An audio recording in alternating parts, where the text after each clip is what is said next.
Today, we are discussing diabetes and stress and how they work with each other and how they work against us. Tonight, we are only discussing type 2 diabetes, and I hope that's okay with you. So let's jump right in. There are two types of diabetes. Type 1, where our body just does not produce insulin, and thus we must take it from an external source. Type 2 diabetes is the body's resistance to insulin, most often through lifestyle choices. Interestingly enough, those with type 2 diabetes are at greater risk of stroke, and type 2 diabetes is a precursor of the following: heart disease, coronary artery disease, and heart attack, whereas type 1 is not. Type 2 diabetes as a whole. Type 2 diabetes is a breakdown of the body's ability to produce or respond to the hormone insulin. And this results in abnormal metabolism. This is also known as metabolic syndrome of carbohydrates and elevated levels of glucose in the blood and urine, called blood sugar. So in so many words, diabetes is not one, but it is a group of diseases that result in too much sugar in the blood. I'd like to give you some quick stats before we get into the minutia of our discussion today. The American Heart Association, the statistics are just staggering. First and foremost, I'd like to share with you the three leading causes of death in America are heart disease, followed by cancer, and then you guessed it, diabetes. Heart disease or cardiovascular disease, shortened to the acronym CVD, is the #1 cause of death in Americans. 15% of men and 12% of women over the age of 30 have diabetes, and many of them don't even know it. As a whole, 12% of deaths in America are caused from diabetes. This means that if diabetes were non-existent, there would be 12% more people here in America today. That's 1.6 million deaths per year. Those diagnosed with diabetes also risk a 90% greater chance of death. And hey, it stresses me out as well. And we'll also take a moment to discuss what stress is and how it relates to diabetes. Stress is a biological response to any stimulus. It piggybacks off the concept of the fight or flight response. And meaning that if there were a tiger in your room right now, you'd be focusing on one of these two elements: fighting the tiger or fleeing the area to remove yourself from the dangerous situation. Although we have no need to fight off saber-toothed tigers or mammoths anymore, we still live with the biological systems and also the neurological systems in the brain that have been with us since we got here, right? So this means that we live with stress that's always for the purpose of keeping us safe. It's now called chronic stress. There are two kinds of stress. There's hermetic stress, like when I'm lifting a weight and I notice that my muscle becomes fatigued from continuing to lift the weight. It is actually how I make any muscle in the body stronger, as I make life more demanding upon it. Hermetic stress is shown to be beneficial for all of our muscles, including our most important one that we're discussing this evening, which is the heart. The fight or flight response is not only necessary, but it does keep us safe when we are called to put out fires. It is the feeling we get, that stress response is the feeling that we get when we know that we're speeding and we shouldn't be, and then we see an officer in a cop car driving the opposite direction. We notice a couple things. Maybe you notice that we've immediately forgotten how to drive, and that is because of the stress chemicals that present themselves in the body at this fight or flight response.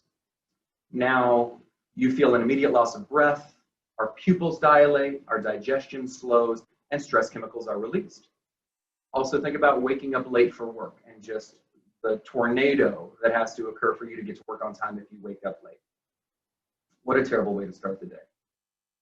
This, us who live with high stress levels are prone to the following: digestive issues, chronic migraine, irritability, sleep deficiency, as well as insomnia, and even chronic back, hip, shoulder, and neck pain.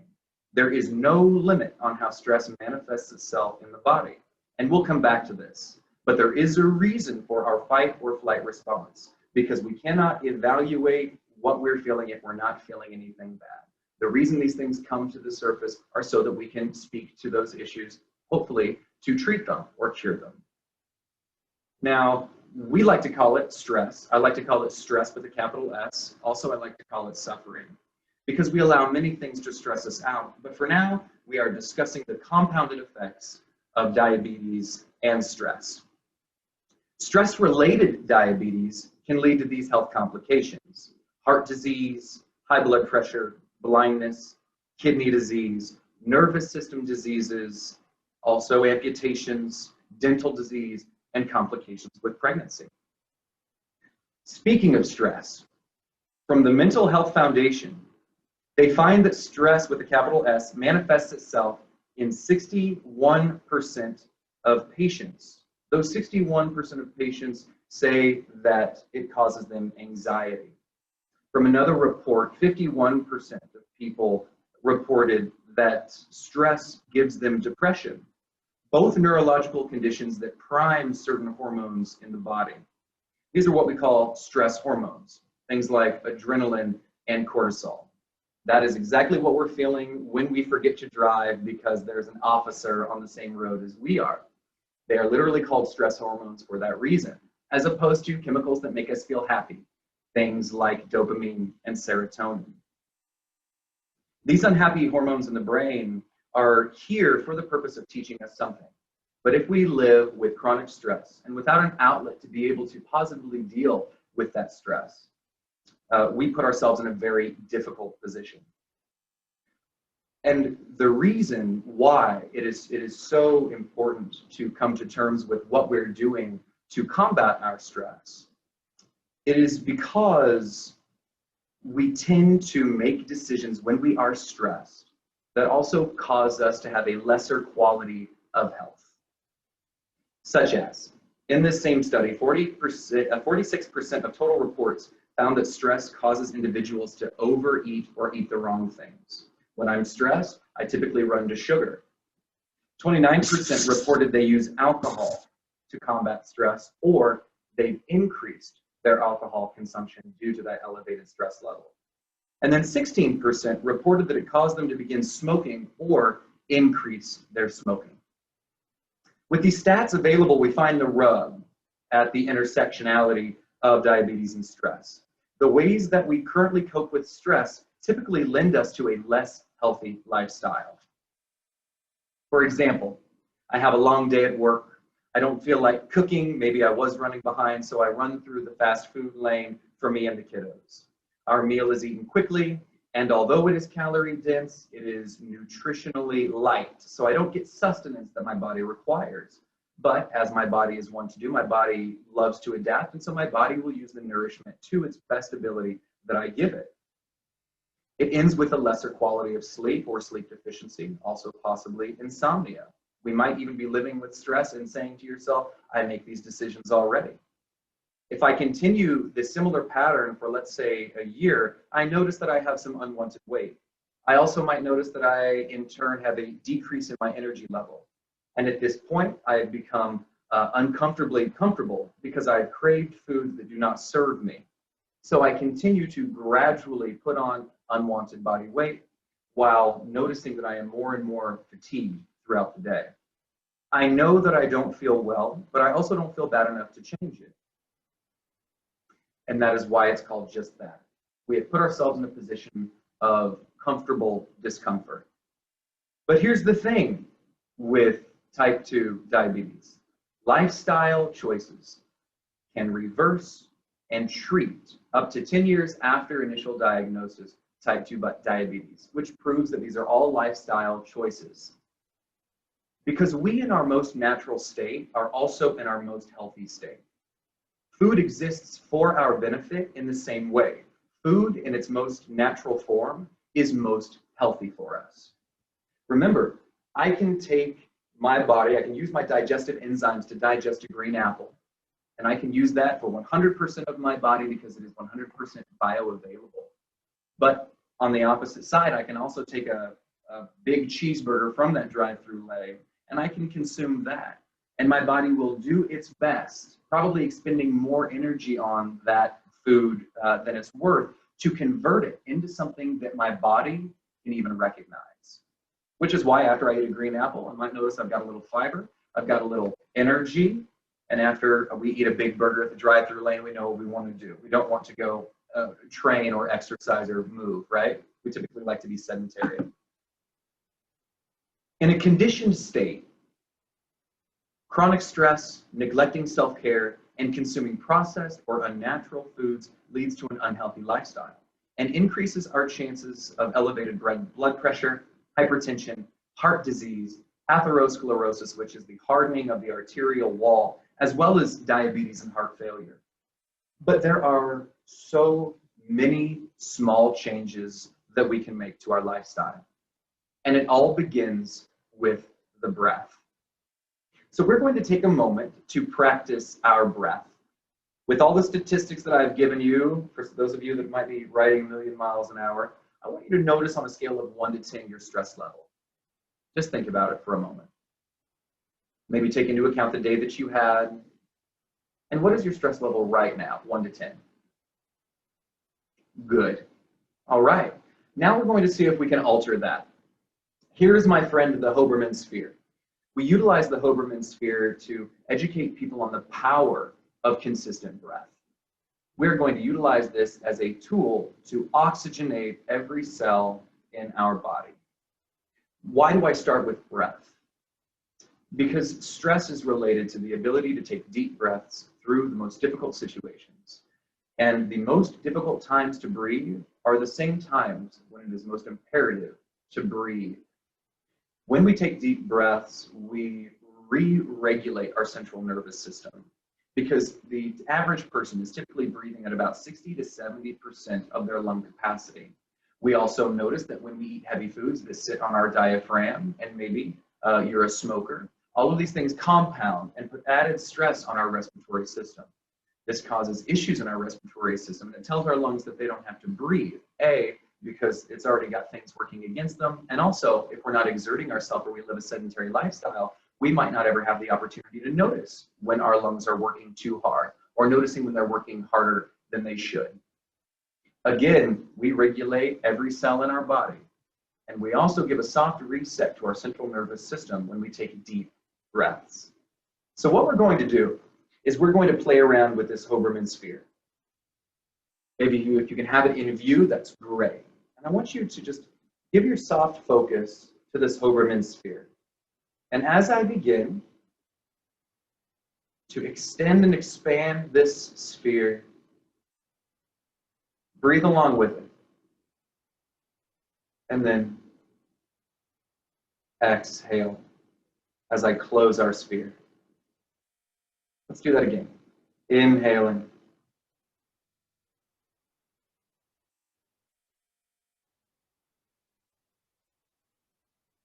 And exhale. Good.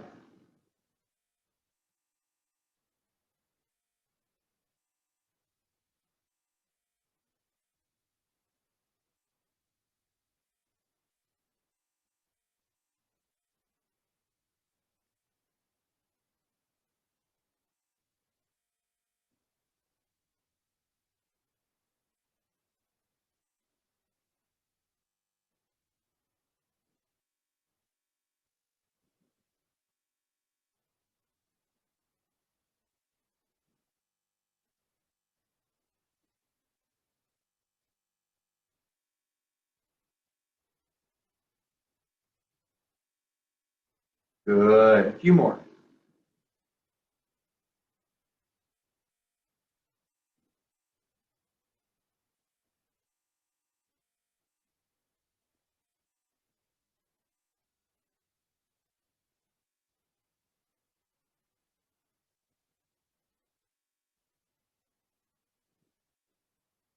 Last one here. Big breath in and hold it in. And then very slowly exhale. Good. Now, chances are you had to make that breathing method conscious. And we had to make that breathing method conscious because it's unfamiliar to us. It's unfamiliar to us because we typically breathe like this. In a level of self-induced stress, anxiety, overeating, perhaps smoking or reaching for things that, again, do not assist us in reaching that next level of health and wellness. And now let's set that down. And I want you to notice. I want you to notice what you're feeling. Do we notice that it created tension to breathe in a way that was unfamiliar to us? Or do we notice that I've just maybe got 2.5 pounds off my shoulders? It all begins with the breath. If we are unable to access the breath, it becomes very difficult to access the thoughts that run cyclically with that familiar pattern of breath. But if we do control our breath, we are able to control our thoughts, and thus perhaps even the words or the volume that we put behind that breath. The last thing I'd like you to do regarding this activity is I'd like you to notice your stress level on a scale of 1 to 10. Maybe you notice that your stress level went down 1 or 2 points. But 5 minutes of this a day can reduce by 3 to 4 points our stress level using the 1 to 10 scale. The next thing I'd like to talk about in our lifestyle choices. The next thing is it all comes from the mouth, the breath, the food, the way that we speak to our loved ones. After we discuss stress and how it relates to breath, let's notice our eating habits. Changing our eating habits and encouraging a healthy relationship with the food that we put in our bodies is a great step forward, because we are actually what we eat. In the practice of Ayurvedic medicine, this is what's known as the foodstuff body, because this body is a mere accumulation of the things that I've consumed. We'll come back to that a little bit later. But just as this body is an accumulation of all the things that I've consumed, how do I remove body weight or things from the body that maybe I don't want there? It does require movement, because the body was built to move, and we'll come back to that as well. We also notice with individuals that work in the healthcare setting, as well as individuals that work in a cubicle, they typically live with more stress than people that get to move with for a living. And also stress less. After we have moved more and we have put something green on our plate, the next best thing to do is make the decision that we are not going to allow things to rob us of our peace. So when we change what we eat, maybe adding fish oil, maybe reducing refined sugar, we notice that we'll sleep better, and that will translate into more energy. When we move more, like adding an at-home workout twice a week or walking a few miles, we reduce our stress levels and our cortisol levels, which in turn make us inclined to be happier, more tolerable individuals. It also lubricates our joints. It cleanses our skin, which is the biggest organ on our body, by sweating. And it also, again, helps us reduce unwanted body weight. Now, we know these things, right? This is most likely not the first time that you've heard that eating salad or plant-based diet or moving and not being sedentary. You've probably heard many times before that these things are beneficial. Your cardiologists and your dietitians have provided you with such ideas to resolve diabetes. Type 2 diabetes is, again, preventable, treatable, and reversible up to 10 years after initial diagnosis if lifestyle changes are made. If that's the case, then we must make the decision that it is worthwhile to change. The hardest part is making better decisions. It requires courage, and courage is strength meeting fear. Different can be scary even if I know how uncomfortable I am right now. It seems that no matter how comfortable we are, we would rather be in the same situation than maybe step outside of ourselves. This can be very stressful as well. We're pulling a lot of information from Dr. Dean Ornish. I'll give you some resources at the end of our discussion. One of my favorite books by him is called The Spectrum Nutrition Program, which only looks at what dysfunctions exist in the body right now and what foods we can implement or natural supplements we can implement to alter our current level of health and wellness. One of my favorite quotes by Dr. Dean Ornish is that people don't dislike change, they dislike being changed. I'll say that one more time. People don't dislike change, they dislike being changed. Dr. Ornish is a huge advocate of being a proactive patient. And the reason why he is because we know that sitting with a doctor for 30 minutes twice a year is not going to come anywhere close to the benefit that I could do for my body if I wake up, work, and go to sleep in it. Nobody knows this body better than I do, and nobody knows your body better than you do. Dr. Ornish always encourages listening to the body, because when we listen to the body, if we're uncomfortable, there's a reason why those things come to the surface. Also, 95% of our life is choice, and many people don't even know that. We spend 5% of our day dedicated to the things that we have to do so that we can live to wake up tomorrow. 95% of our life is option. This means that nobody else is choosing if I move or if I don't. Nobody else is choosing what I put in my mouth if I am an adult. And this means that nobody else is telling me that it is a requisite for me to be stressed out about any given thing. Because stress is not so much what you do, but it is how you react to what you do. Another doctor in the medical field that I'm pulling information from is Dr. Stephen Lewis from the Greenway Health podcast. Another wonderful advocate of being a proactive patient living with a chronic condition or cardiovascular disease. He tells people regarding other people who are stressed in their life, he says, if someone in my life is stressful, I can choose peace. I can choose to be a part of the problem, or I can choose to focus on the solution. He says, quote, if I've got someone who's being a pain in the butt and arguing for their limitations, I hear them out and then dismiss them kindly and let them know to get back with me when they are really ready to make a change. At the beginning, middle, and end of it, it's us. We can make simple lifestyle decisions that make us feel better, have more energy, and become less irritable.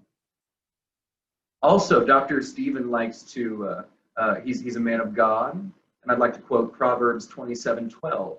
A prudent man foresees danger and takes necessary action in the hopes of preventing it. Let's discuss the pillars of health that get us toward the reversal of this preventable disease. I'd like to ask you about the following. We'll really break it down. What is our relationship with water? It seems so simple, but water is responsible for every chemical function in the body. And just like the globe is 74-75% water, we are as well 74 to 75% water. Water is also necessary to cleanse the biggest organ in our body, and water is required so that we can expel toxins that the body does not want to keep inside.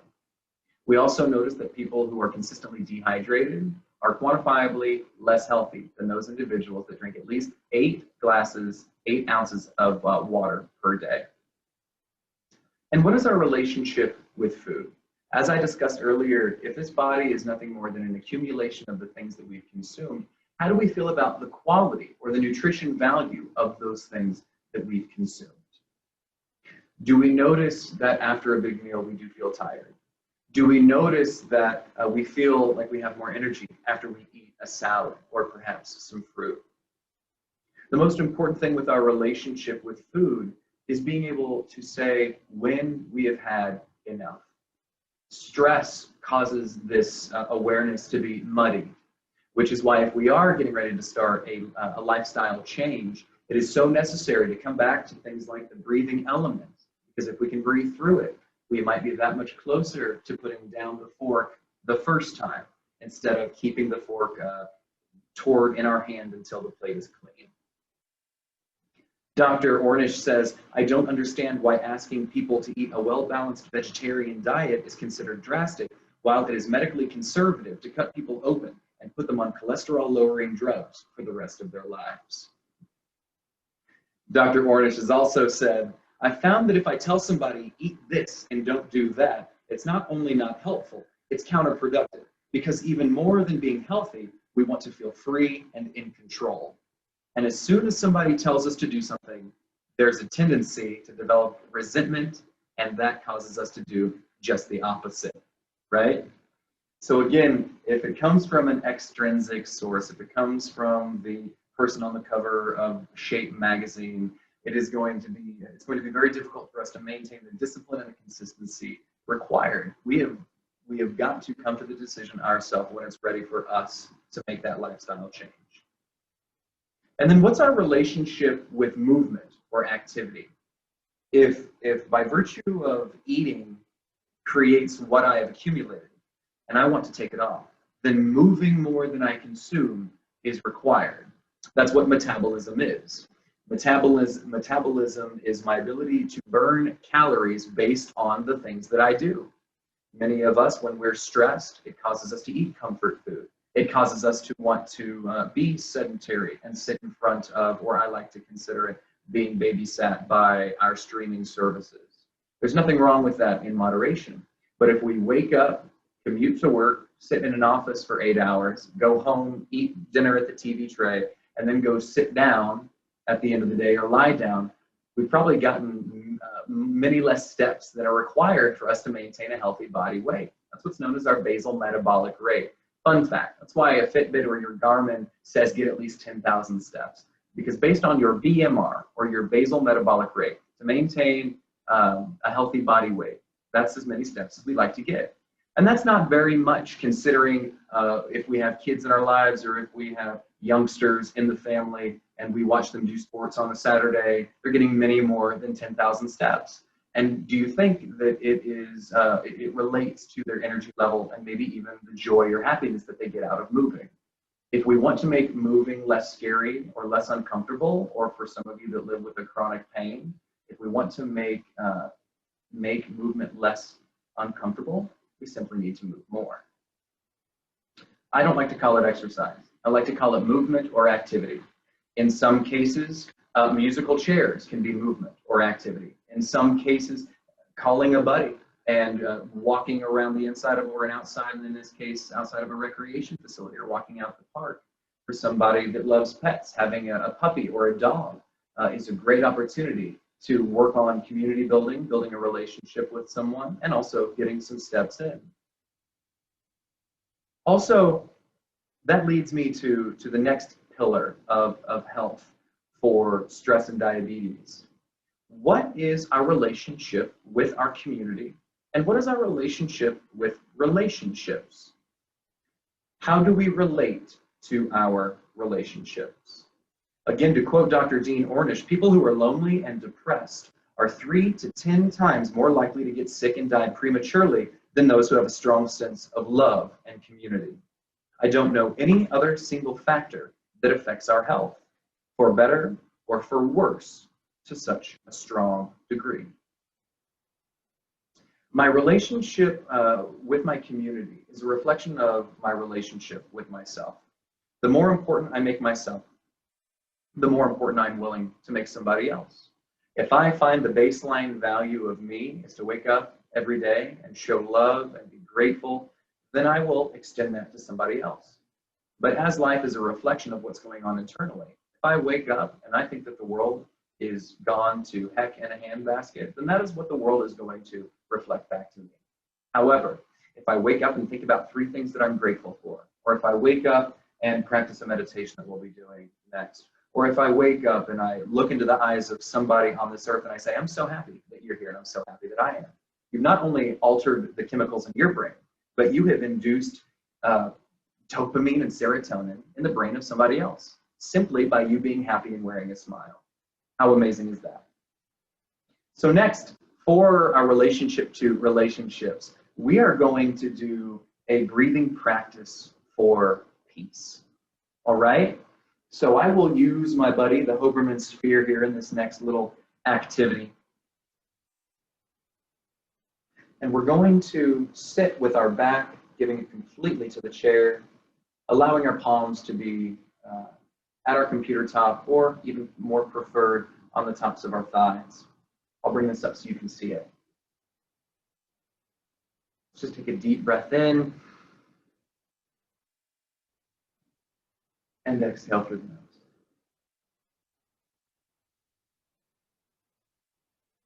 the nose. Good. Inhaling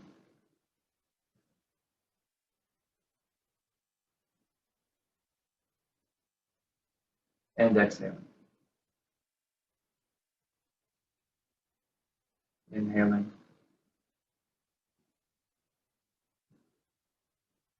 And exhaling. Good. Now, if you can keep this, by all means, you may close your eyes. However, I really like the benefit of looking at the sphere if your mind is like mine and tends to wander. As we inhale, I ask that you imagine that you are in a dark room. Just you right now. Just you and a lone candle. Continuing to take deep, meaningful breath. We hear somebody off in the distance in this room, and it's a loved one. And this loved one has an unlit candle. And of course, them being a loved one, we take our candle and we light theirs. And now the room is just a little bit brighter. And then both of you hear two more loved ones rustling around in the distance. And you meet up with them. And you see that they also have two unlit candles. And so you and your loved one light both of their candles. And what was once only one became two, and two became four. And then you hear four more people rustling around in the distance. You find them, and you light their candle. And then what was once four is now eight. Continuing to take deep, loving breaths, and what was once 8, now 16, and then 32, and 64, 128, and so on, and so forth, until the room is pure white light, so warm from all these candles being lit.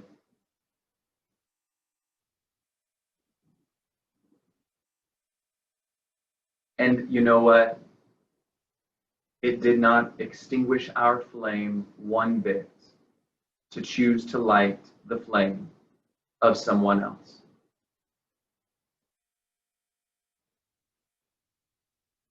Take one more big deep breath here for me, holding it all the way in. And then when you're ready,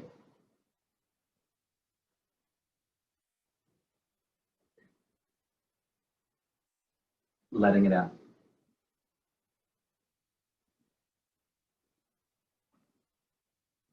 And then we'll take a moment just to sit with that.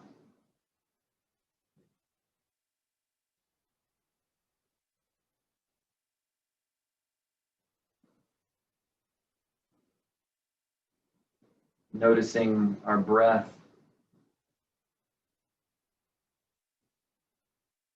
Noticing reduction in tension in the body. Maybe feeling thankful to be able to reminisce of that loved one. Or being able to help someone whose flame was extinguished, helping them light that.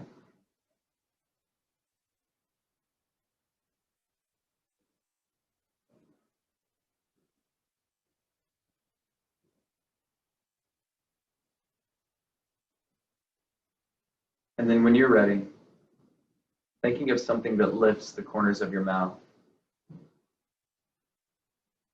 You may also lift your eyelids and come back to the computer screen. Wonderful, wonderful job, gang. I truly believe that it is the purpose of each of us here to be helped and to help someone else. If you are in this incredibly difficult time and you feel isolated, Perhaps we be the person to make that first call to that loved one. Perhaps we find a way to volunteer.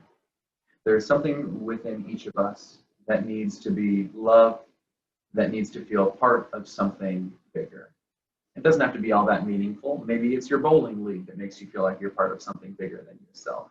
Whatever allows you to value relationships and gives you a sense of community puts you in a much better position health-wise. Dr. Stephen says the same thing. He says, the more I am able to love myself, the more I am able to love everyone else.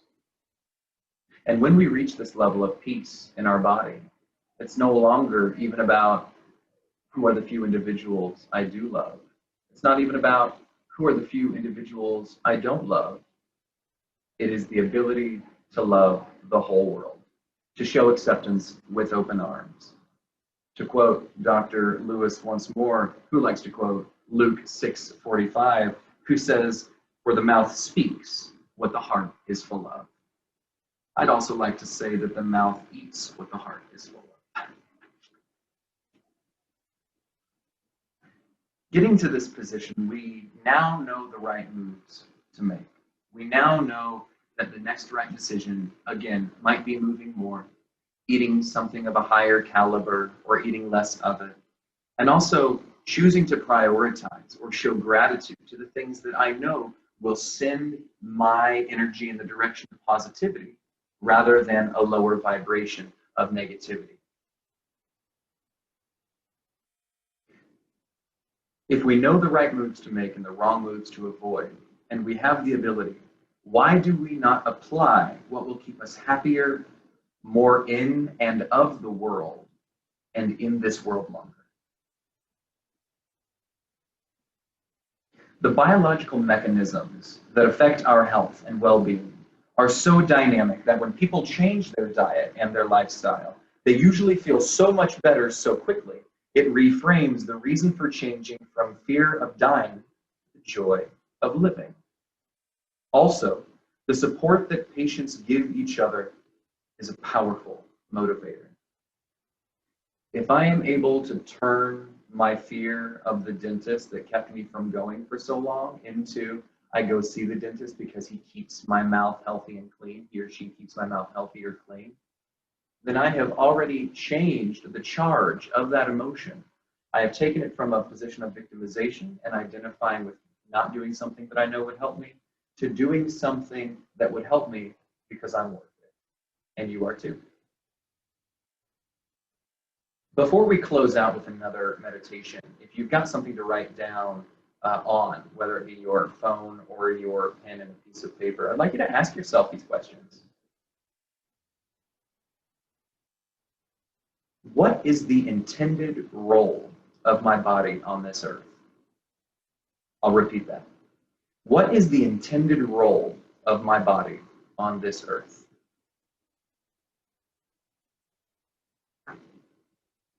The next question,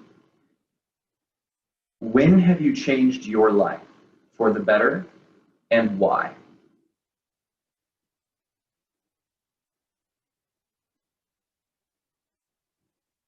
I'll ask that one more time. When have you changed your life for the better and why?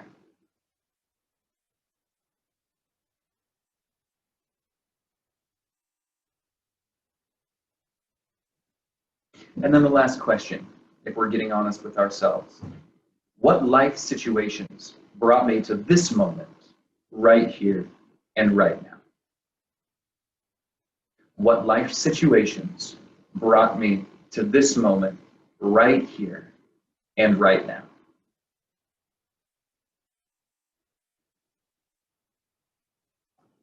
Take a moment in the mind or to get it out on paper. Take a moment to answer these.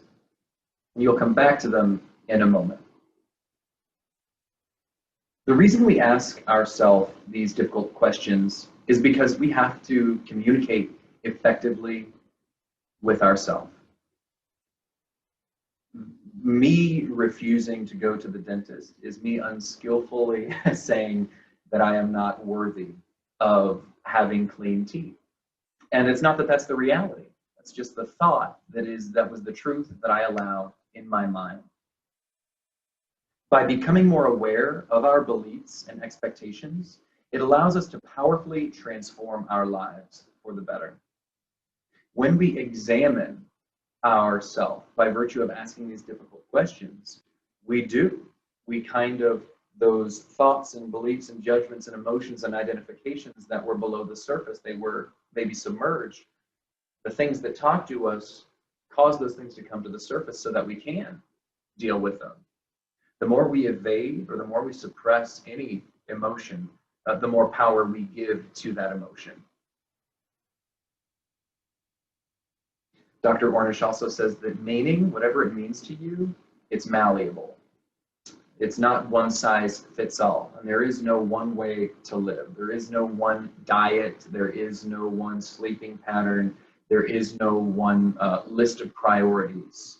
The more that we try to convince ourselves of the standardized checklist of what will make us happy will only make us more upset. Because meaning is malleable. If we take it out, we get nihilism and despair. But if we put it in, we get sacredness and something most special. The joy of living, this is my favorite quote by Dr. Ornish. The joy of living is sustainable. The fear of dying is not. Maybe you've heard the story about the two wolves, that we have in each of us one wolf that is always wanting to do more and is compassionate, courageous, and strong. And then we have a wolf in us that is mangy, and this wolf is of a low vibration. Which one do we feed? Do we feed the status quo, or maybe the average, the below average, or do we feed the wolf that is always reaching to be more, to do more, to love more? I'd like to have you refer back to your pen and your piece of paper. And I'd like you to jot down 3 things that will bring you or take you to a healthier lifestyle. 3 things. 3 things specific to you. Take a moment to do that for me, please.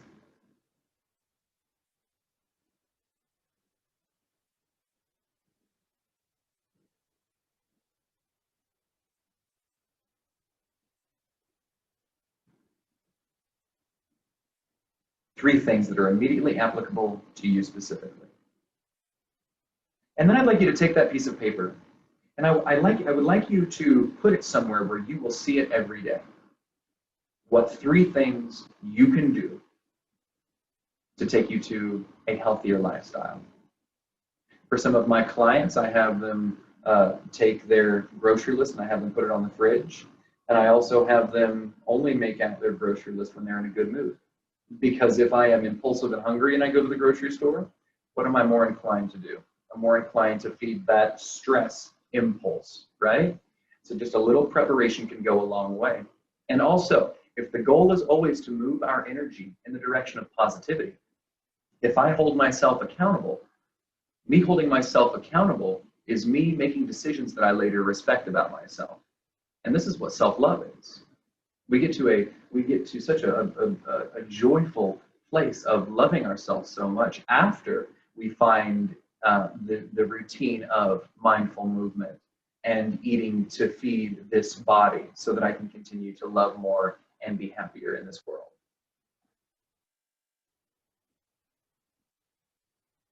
An educated patient is empowered and thus more likely to become healthy.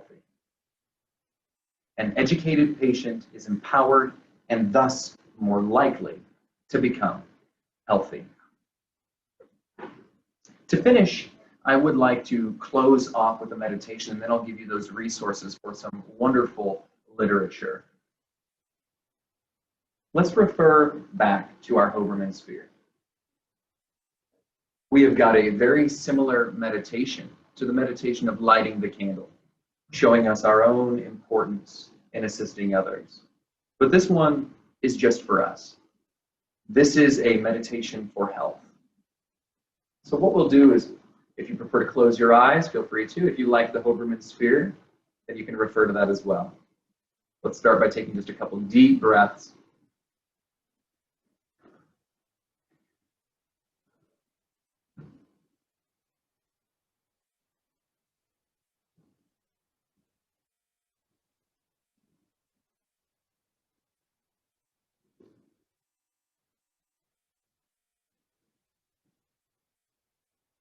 Good, deep breath.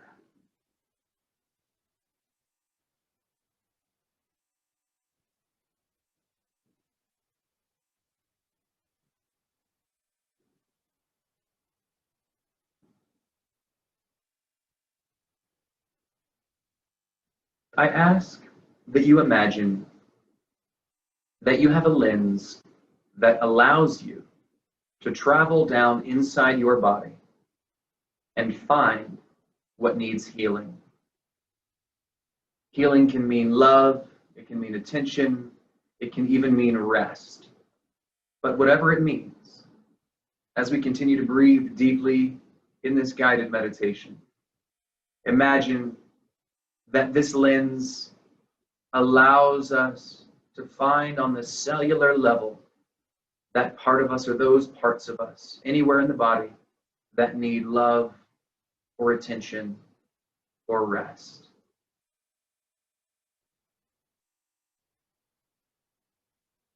Now that we've developed that awareness, let's continue to utilize our breath and imagine that we're breathing something in more than just air. Maybe for you, you're breathing in spirit energy. Maybe for you, you're breathing in white light. Or maybe for you, you just notice that you are taking some beautiful deep breaths that will aid in our healing.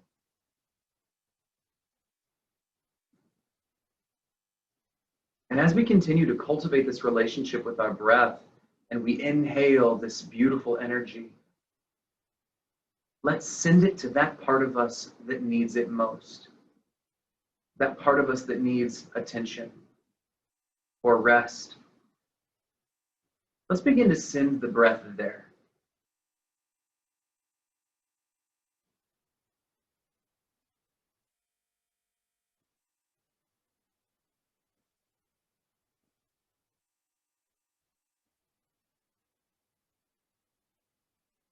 Good. And then the light or the spirit energy, whatever you have used, see that part of us inside of us begin to light up with that energy.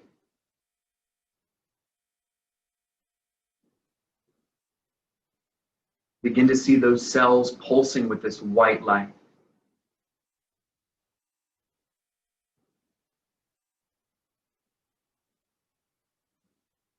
And then from these cells, see more and more cells begin to vibrate or pulse with this white light.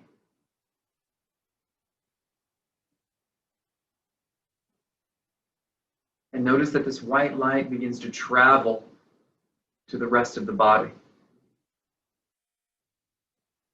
Continuing to take deep, loving breath as we feel this white light inside of us now move through 1/8 of our body.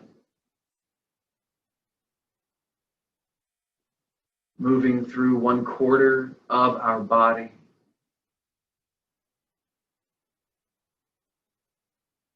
Through 1/2 of our body.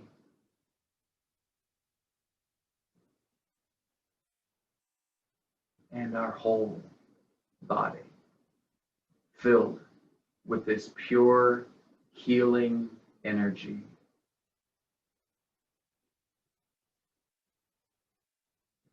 And now feel your whole body, top to bottom, front to back, left to right.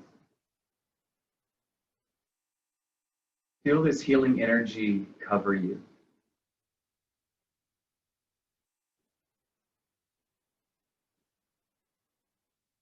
And just like lotion, let it be absorbed into your skin.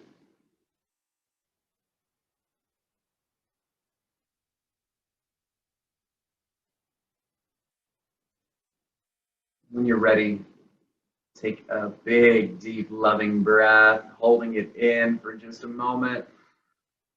When you're ready, allowing an audible exhale.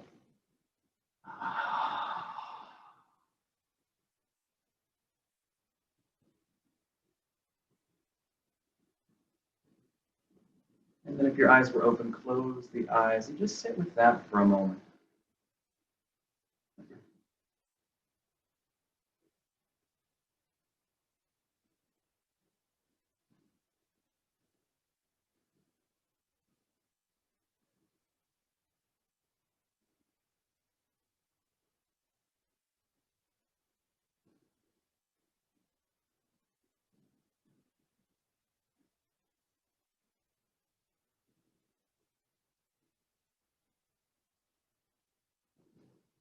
Good.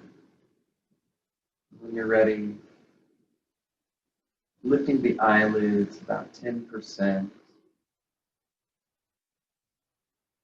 20%, and then not focusing on anything in particular, but soft focus.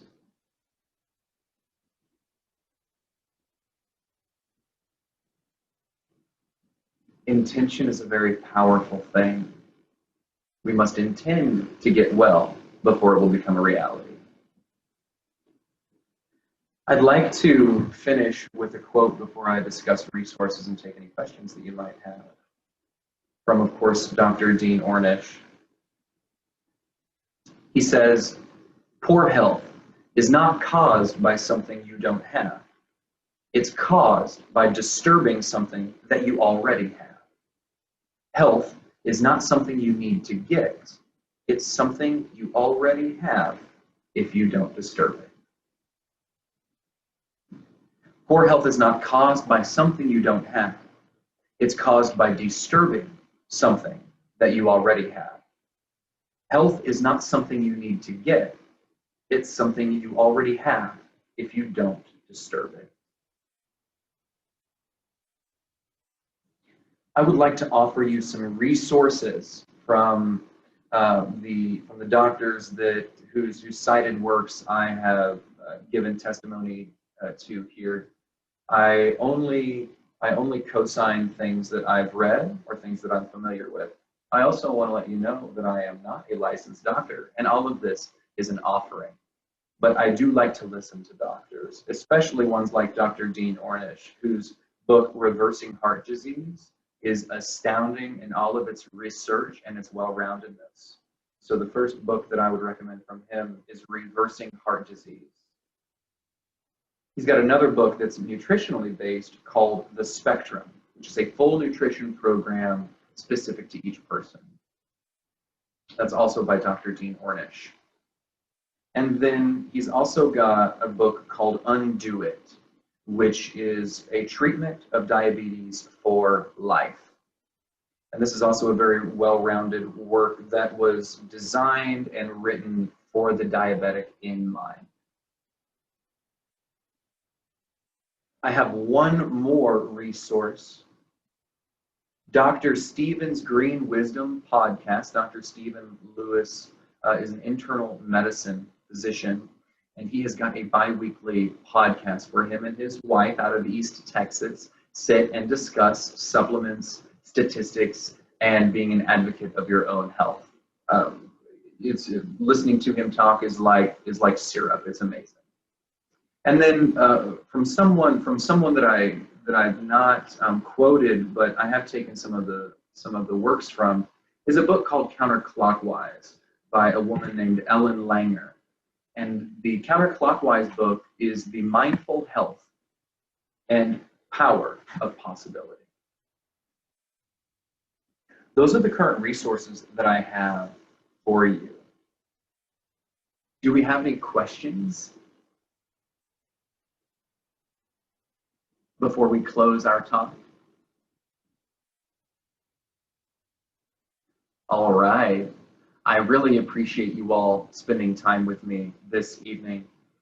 The most important thing, again, is that we must intend to get well before it will become a reality. And we all could use a little help sometimes. But the great thing about being part of this family is that help is never far away. I'm Cole, a health educator with North Kansas City Hospital. I'm so thankful to be here with you this evening. Have a fantastic night.